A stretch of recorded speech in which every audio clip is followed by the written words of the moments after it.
Hey, welcome back, everybody. It is Insert Snappy Name of College Show here with Scott and Scott. We need a great name, Scott. We're going to figure it out at some point. There you go. If you guys are new, welcome to the show. If you're old, welcome back. And I am your host, Scott Steen, lead handicapper at winnersandwhiners.com, joined as always by my faithful companion. It's Mr. Scott Reichel, co-host of this show and co-host of the Just Parlay Show. Oh, plugging early, buddy. Plugging early. Yeah. Nicely done. I don't know if it's plugging early when I did the show about an hour ago, but still. Well, no, I mean, you're getting the plug out of the way early on our show. Yeah, why not? You're not waiting around for all that. So It's good to be back. Kind of a mixed bag last week in college football. First week, Scott, I went 1-2. You went 2-1. We reversed those roles last week as I went 2-1 and you went 1-2 as I had the Mizzou K-State under easy cash. I had the Iowa State Iowa under easy cash, and I had Syracuse UConn. No, not so much. I had the under there. You had Alabama minus 20, a play that I've also played personally, by the way. I like that a lot. And Alabama game they probably could have lost pretty easy there, Scott. Maybe if you should have lost. People in Austin, they're going to say they should have lost that game. You also had Virginia plus 4.5. Yeah, nice showing there. Nice job, guys. Didn't like that play. I do like this Illini team just a little bit. And you got well on Memphis minus 5 against in the Navy as they ran him out of the building there. Navy, not good, Scott. They're so bad. It's sad to see. It's sad to see. The only game they're going to win this year? Army. I'm not sure that they're even going to win a game this year. No, I'm just joking. They'll win probably 1 or 2, but that team is rough. Yeah, they are. They are indeed. So overall, we stand 3-3 each of us. We did hit our farm play. Moo! USC minus 9.5 at Stanford. Took care of business there. Stanford, not good. USC, pretty good football team, buddy. They are. I can't say I'm surprised that they're doing well early on because I don't think anybody actually likes the Pac-12 right now. But USC can score a lot of points. They have the athletes, and Stanford did not. I will say that you and I have been on the air now for 3 or 4 years, and we've been hating on the Pac-12 each and every one of them. So we've been proven more and more right each year. We're not late. We're not late to the party under any circumstances. So that's it. The recap of last week. Let's get it rolling, buddy. Let's get her going here. You got to say the catchphrase. See what we've got cooked up. You know I will. Scott, losers walk. So for the first one, going to go to SEC country, looking at a matchup between Georgia and South Carolina. And I'm going to take Georgia first half, minus 13.5 at minus 118 on FanDuel. South Carolina defensively, not good. Gave up 44 to Arkansas last week. Georgia, on the other hand, has only allowed 3 points. Now, they did play Samford last week, gave up 0. However, they only give up 3 points to Oregon. So the defense is really just as good as advertised. It's been the best defense in the country by far. Georgia also kind of had a surprising struggle offensively last week against Samford, mostly in the red zone, only scored 33 points. I think that Smart's going to try to get the offense going for the first conference game of the season. I think Georgia should be pretty motivated to get off to a fast start against South Carolina. Plus, Georgia won last year 40-12. They led by 20 points at halftime. And the road team is 6-0 ATS in the last 6 meetings. But South Carolina went out of their way to pick up Rattler in the transfer portal. The issue is he keeps turning it over. Oh, no.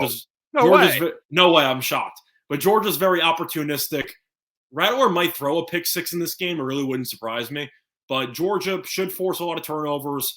After the no-show offensively against Samford in the red zone, I think that Georgia's very motivated to get it going here. 13.5 does seem too low, though. Most books have 14.5. 2 touchdowns at half. I'll take the best team in the country winning by 2 touchdowns at the half. Give me Georgia minus 13.5 in the first half. Yeah, I'm okay with that. I don't hate it. The transfer portal kind of reminds me of like Major League Baseball when some team will DFA a guy, some pitcher, and then all of a sudden a month later he shows up and he's starting for the Cubs. Or like, how the fuck? Oh, that's what happened to that guy. Right? Yeah. You're like, Rattlers with South Carolina. What? Oh yeah, that's right. That's he's with them now. So. I'll dare Rattler to beat me in this game. Yeah, no shit. And I will say again, you and I ahead of the curve. We hated Rattler from the beginning. He was favored to win the Heisman last year. We were all over the fade bandwagon. Yeah, I wish there was a no on the Heisman instead of a yes. That would have been great. All right, so My first pick, going to go back to the well, buddy. Nevada, Iowa. This has actually gone up a point. It was 39, and now it is 40. I'm going to take the Nevada, Iowa under 40. I just don't know how to get away from this pick. Scott, Iowa's favored in this game by 23 points. All right. The total was 39. So that means the projected score somewhere in the neighborhood of 31-8. It scored 10 total points. In favor of Iowa. I think they've got the Nevada part right. This Iowa defense, they're no bullshit. They've given up just 13 points total in the first two games. But here's the only stat you need to know about the Iowa offense, okay? The number of punts this year for Iowa has exceeded the number of points they have scored. How sad is that, man? That is just awful. Nevada's been decent against the run. Iowa can't run the ball at all. It's what they want to do because you don't want to put it on Petrus's shoulders. So they don't, or at least they try not to. But here's the deal. Iowa's averaging less than 2 yards per carry. I think there's a better chance that Nevada gets shut out than Iowa gets into the 30s. I think this under is a fine play. Give me Nevada, Iowa under 40. Yeah, that's not one of my three, but I'll definitely have a piece of that at some point on Saturday. You kind of have to. Like, Iowa somehow scores in a miracle 35 points. You still might cash the under. Right. So there's a couple ways for you to actually get across the finish line there. But for my second pick, I said Bama burned me, and they probably should have lost the game last week. I don't learn very quickly, so I'm going to go back to Bama, but I'm going to take them first quarter, minus 12 at minus 130 on DraftKings. I know Steen rolls his eyes every time I give a first quarter play. However, I do think it's a very good spot. Bama ended up having a really underwhelming offensive game. They probably should have lost to Texas last week, but now they have the ultimate get-right spot against a tomato can at home. They should be up 14-0 minimum after one quarter. The first half spread is 31 or 31.5. So you're basically penciling Bama in for 14 in the first quarter minimum. Bama did outscore Utah State 17-0 in the first quarter in its first game. I still think that UL Monroe is going to do nothing offensively. UL Monroe ended up dominating against Nichols last week. They trailed 7-0 after the first quarter. They got outscored by Nichols last week in the first quarter. I think Bama rolls here. I think Bama is going to win the game comfortably because they're favored by 49.5 points. But if you want to talk about a good bounce back spot, this is a classic Saban. We're going to be up 21-0 before he could blink. Deal with it. We'll be up by 40 at the half, and we'll take everybody out at halftime. Give me Bama first quarter minus 12. Yeah, Monroe. You and I talked a little bit before the show about this Monroe defense, and it ain't good, Scott. It ain't good at all. And we saw Utah State, by the way, since it was 17-0. That means Bama had 3 offensive possessions in the first quarter because Utah State was a 3-and-out every time. I'm not sure UL Monroe gets a first down in the quarter. Bama should have at least 3 possessions. I'll bank them to score a touchdown in 2 of them. Yeah, that's the key. You got to get enough possessions. Monroe is 127th in the nation, giving up 52 points per game. Not good. It's not good. Not good, Bob. All right, very good. My second pick is going to be a revisit of our farm last week. Scott, I'm going to take USC minus 10.5 over Fresno State. Fresno State has been a decent team so far, but they really haven't been challenged at all. Heartbreaker last week. What's that? Heartbreaker last week. Yeah, they went up. I'm trying to remember. It was the buzzer beater against Oregon State. Oh, that's right, Oregon State. That's right. I did watch the end of that game. Yeah, that was a finish. Yeah, it was. Oregon State, I suspect, not good either. I think their little run at the end of last season was kind of a fluke. I actually like that team. Stanford, USC rolled over Stanford 41-28 after taking care of Rice. I think this Fresno State team is somewhere is similar to Stanford in terms of quality, and I just I've got USC here. I just don't see the Fresno State defense being able to hold up against a pretty well balanced USC offense. That they've been able to run the ball pretty well. They ran for 164 last week and put up 341 through the air. They put up over 500 yards in each of those first 2 games. I just don't think the Bulldogs can keep up. I'll take USC laying 10 and a hook. And that's really the story of what happened and why they lost against Oregon State. They couldn't stop Oregon State offensively in the second half. So now you're facing off against Caleb Williams and Addison and Dye. They don't have the athletes. Like, we saw USC score 41. That's why we took them on the farm. I thought they would win like 42-24, something like that. But I think USC probably reaches 40 again. So I think you're in a pretty good spot to cash that. Okay, very good. And what do you got for your third one, my friend? So for the last one, we're going to go to a team that's actually 0-2, and we're going to back them. It's going to be Army. We're going to take them -14 at -110 on WinBet. I think this line's too low. I know Villanova's looked good this season. They played Lehigh and Long Island. Let's just save the banners for the championship. You know, I feel like it's a little premature there. But Army played two good teams. They played Coastal, who might be in a bit of a down year, but still a bowl-eligible team. They're going to make a bowl game. I mean, they're still very talented. And they played UTSA, who's still a good team, and they went to overtime. Now Army plays an FCS school. They're 0-2. It's in front of the home crowd. They also had 300-plus passing yards last week, which is pretty rare, almost impossible for Army. But to go through some numbers here. Did he go 8 for 10?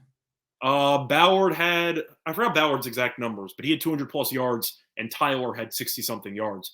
But Villanova against Lehigh and Long Island has not been good at all against the run. Villanova allowed 181 rushing yards to Lehigh, 4.8 yards per carry, and 129 rushing yards to Long Island, 5 yards per carry. Now you play Army. Army might go for 300 and change on the ground. And if you look at Villanova's quarterback, it is Connor Watkins, who's pretty good. However, he threw 4 interceptions last week against Long Island.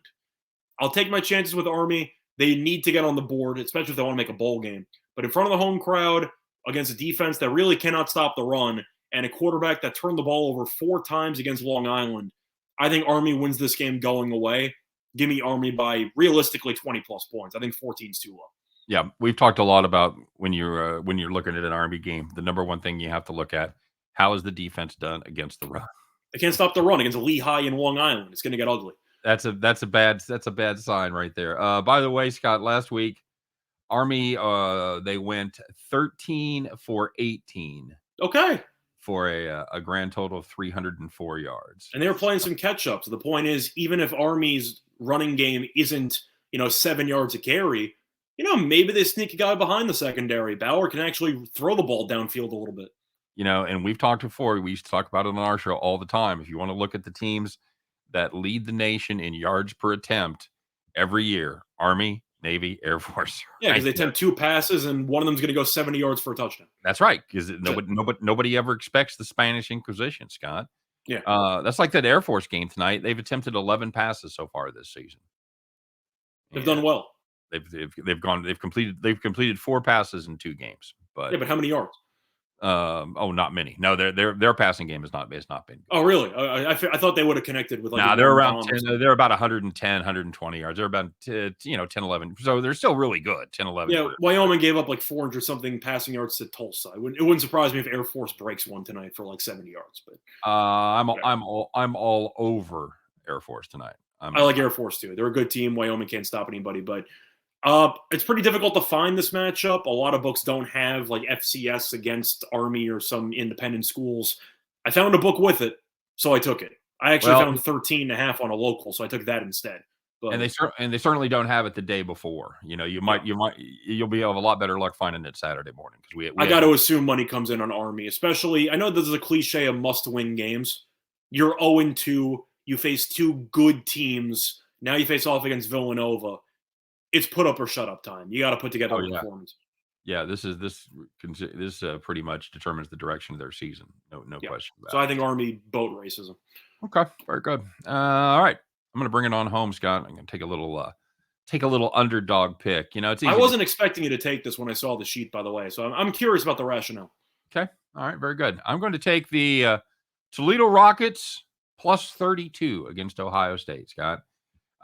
Toledo, they are not exactly nobody, as they led the MAC last year in scoring. They led the MAC in scoring defense. Didn't make the conference title game anyway. Yeah, they have a weird habit of losing really close games. They can't close out. I hate that damn team. I had the win total over last year. I'm still salty about it. That's brutal. That's brutal because they were far and away the best team in the MAC. No question about it. They've got a running quarterback can extend drives. They don't turn the ball over. The defense returns 5 all-conference players. Buckeyes, absolutely no question. One of the top 3 teams in the country, probably the best team north of the Mason-Dixon line. But so far this season, Scott, they're 0-2 against the number.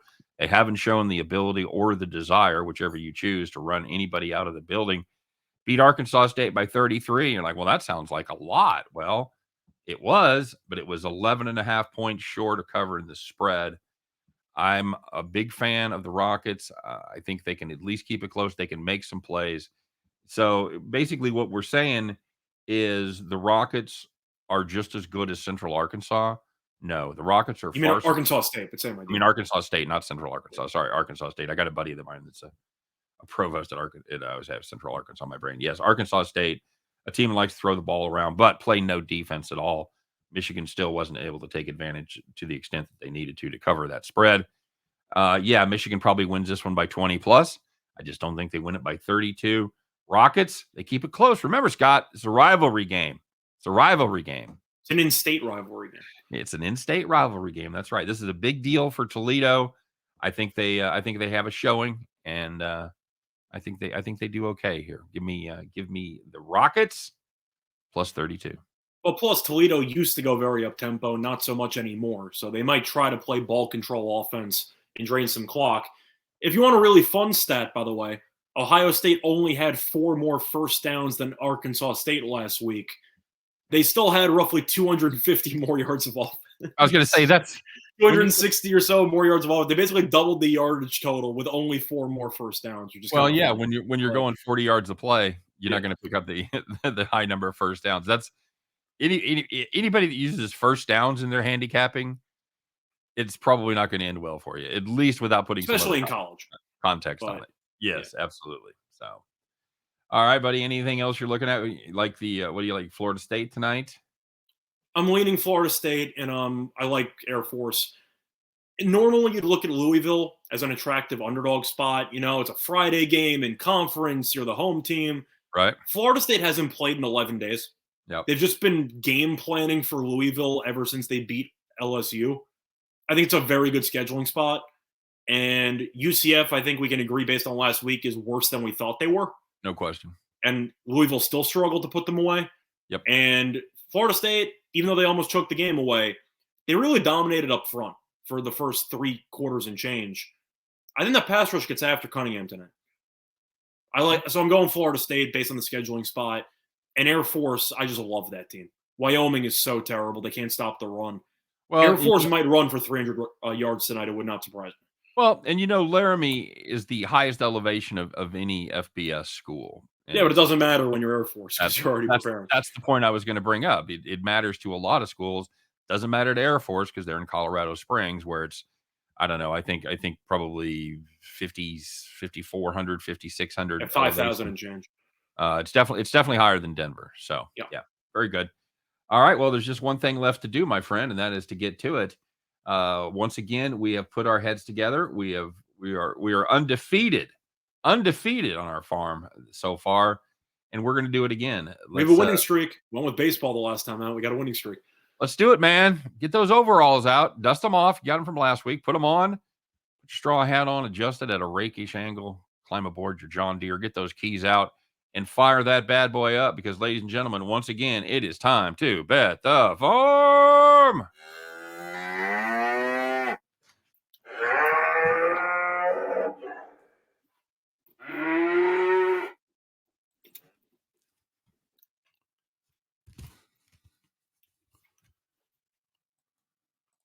Yeah, I don't have a format, so I got creative. What? I went to a concert, so I didn't get to stop by. I went to a concert. So it's still in my apartment. I didn't get back to my apartment. What concert did you go to? I saw Seven Dust and Nonpoint last night at the PlayStation Theater, which they've renamed about 17 times in the last 3 years. Wow. I got a guitar pick. 2002 called. They want their headliner back. Like, I unfortunately could not make Woodstock 99, so I had to make up for lost time, Did you see the Netflix special on that? I did. Pretty good. I thought they blamed Limp Bizkit a little bit too much instead of the actual organizers of the event, but still. Yeah, I'll tell you who they didn't really talk about was Rage. Yeah, they should have talked about Rage more, but I'm not going to go down that rabbit hole. It felt weird when you were kind of defending the organizers who did everything wrong in the entire event. Like, right. I get you want to blame Fred Durst because everyone doesn't exactly like Fred Durst. Can you blame the organizers for like charging $20 for a bottle of water? Yeah, like, that seemed to be the main issue there. Well, I think it was, and they turned it over to the vendors, and the vendors took advantage of it. They needed to have more control over the vendors. That's the point. But like, they spent half the thing blaming Limp Bizkit. I'm like, it's not their problem that you didn't have any security at the venue. That's your fault. That's fair. What do you want? All right, let's do it, Scott. Let's talk about the play that we've got cooked up for today. We've gone through the card. It's an interesting card. We had some ones that were really close, but this is the gold medalist right here, my friend, and is going to be the Charlotte 49ers, Georgia State Eagles. Is that the Eagles, right? Georgia Southern's the Eagles. Georgia State's the Panthers. The Panthers. God damn it. Yeah, I'm always going to get them turned around. Anyway, we're going to play them over 61.5. This Charlotte defense, my friend, not good. 125th in the nation with and points allowed at 49.5 points per game. Good God. It's like they're playing KU every week. Well, KU, they were close. They gave up 41 to William and Mary. So they have faced some non-FBS teams, and they still went up and down the field against them. KU is the number one scoring team in the nation, Scott. They're good, at least for now. I mean, Leipold's solid head coach. Well, they have 2 more wins than I thought they'd get. So I thought they'd win like 3 this year. Yeah, I was kidding. When you saw their non-con, they're all right. So, as you mentioned, Scott, they 49ers have given up. What did I have? They have 41 to William and Mary, and they gave up 43 to. Are you clicking too? I didn't click anything. Okay. I think you have it on the ticker instead of the actual banner. I think that's why it's popping up that way. Oh, that's it. Oh, okay. You're right. I can fix that. Hang on a second. Yeah. I got it. There you go. There you go. You have a 41 to William and Mary, 43 to FAU. 2 teams who would never be mentioned in the same breath as being good at football, my friend. As you talked about, Reynolds has been. What are you doing that? I didn't click anything. All right. Where the hell is it? It's right underneath the one that's currently. All right, you click, dude. Okay, for some reason, everything's gone nuts on me. So Charlotte was using a backup quarterback for the last couple of weeks because Reynolds got hurt. He's been practicing.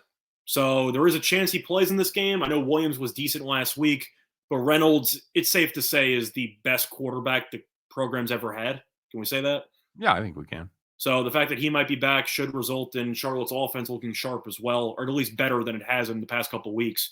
We don't see many stops in this game from either side.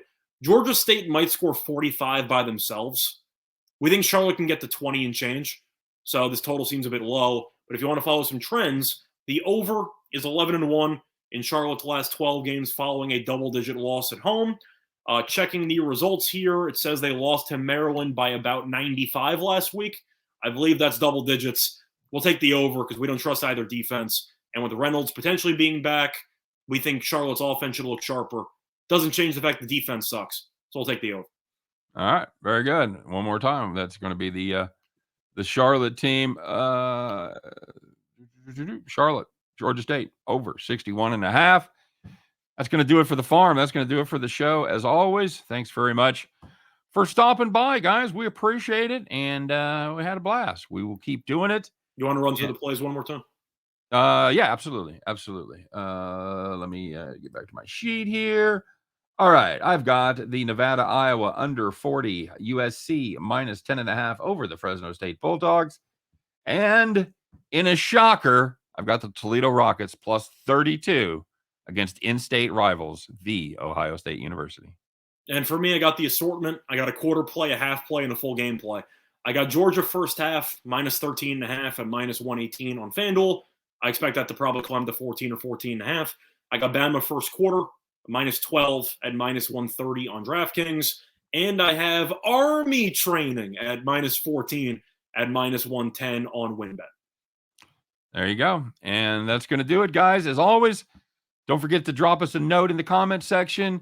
Let us know if you're enjoying the show. Let us know if you're digging what we're doing. And most importantly, let us know what you're playing. Let us know what you think of our plays. Are we crazy? Are we insane? Are we smart like a fox? Let us know who you think is going to emerge victorious in this week's head-to-head showdown. Also wanted to quickly plug one other thing.